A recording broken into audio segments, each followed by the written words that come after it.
Bang, aku nak tanya, apa beza longan Thai dengan longan Malaysia kau ni bang? Longan Thai memang longan. Longan Malaysia dia jadi mata kucing bang. Bijak betul dia jawapan ni. Bagi aku yang special satu. Yang special satu boleh. Ini buah longan memang original Original bang. Memang kopek. Kopek bang. Satu-satu bang. Bukan tin Bukan bang. Oh, lady. Tengok.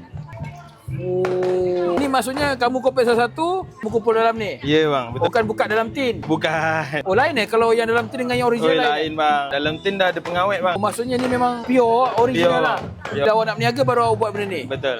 Oh, longan Thai ni berada dekat tapak MS Downtown. Ini sampai daripada 9, 10, 11, 12. Bulan 4. Apa beza yang biasa dengan special? Ini special ni? Ini special. Oh. Tak kira bang Tak kira bang. Asal penuh je okey. Asal pernah je okey bang. Ini puas makan macam ni. Risau tengok dia punya buah dia tinggi sangat bang. Tumpah-tumpah nanti. Satu kas macam ni berapa ni bang? Harga dia RM15 bang. Oh, kalau yang special 15, kalau yang biasa? Biasa RM8 bang. RM8 dapat buah juga. Dapat juga. Nak tambah pun boleh bang. Nak tambah buah lebih pun boleh. Boleh. RM2 bang. Okay. Longan Thai. Kau tengok. Oi, berbaloi tak RM15?